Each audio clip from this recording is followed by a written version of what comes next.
In the last couple of days, there's been a lot of news going around about the passing of Bishop Mario Dorsonville. I can honestly say, whenever I heard the news, that it was shocking. I felt like, and still feel like, I've been kind of in a fog, just wondering, where are you, Lord, and what in the heck are you doing right now? But as I was preparing for this weekend, for my masses this weekend, I couldn't help but be drawn to our second reading, where we hear St. Paul's writing to the Corinthians, right before the words that are actually in our second reading today. We hear this: "So brethren, in whatever state of life each was called, there let him remain with God." We hear an invitation from the Lord repeatedly in these early days of ordinary time to be with the Lord, to follow him, to come and change the aspects of our life, drop our nets, as you hear in the apostles, and go and follow him. Last week we heard, come and see, come and be with me. I think this invitation takes on a different tone in these days. Especially as our diocese is just searching for answers to questions. I know just from talking to Brother Priest that there's been a lot of questions of what now, what next, a desire to want to be together, want to pray, and just a sadness that almost has kind of draped itself over our ministry as now we don't have a shepherd. I think there's been some confusion of how am I supposed to feel. I know for me, the times that I've been able to be with Bishop have been fantastic. He was a joy, a light, very excited. Or in these days, I can't help but question, well, what next?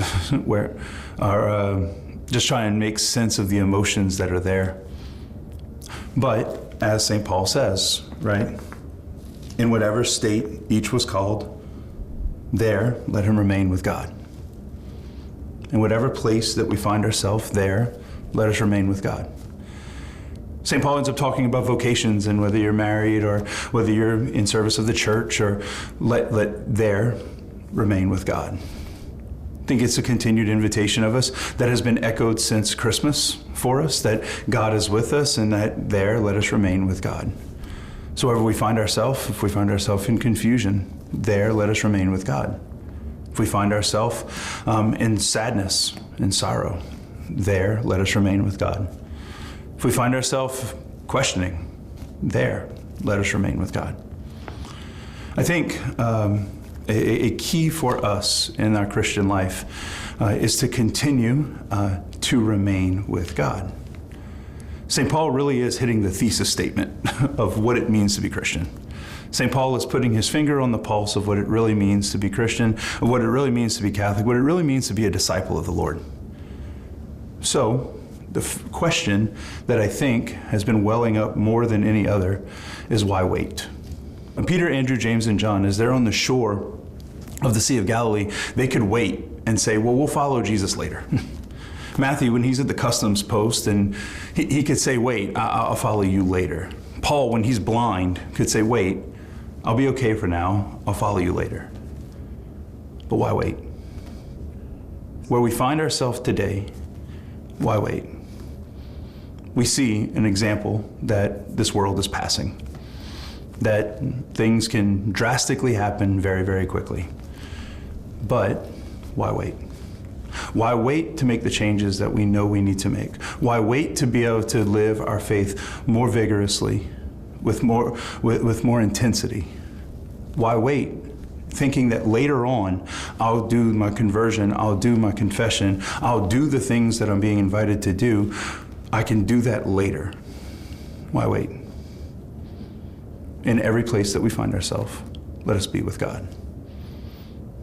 Today, as we celebrate this third Sunday of Ordinary Time, many of our churches will be remembering the memory of our shepherd, the memory of the man who has led us this past year. But I continue to go back to, why wait? We don't have to wait for another bishop to live our life of holiness. We don't have to wait for permission to make the changes that we know we need to make. We don't have to wait to turn away from sin and to get back to confession or get back into the church. I think an invitation from the Lord today is for all of us, through the witness of Bishop, is why wait? May today we not wait anymore and invite the Lord in so that in every place we find ourselves with God.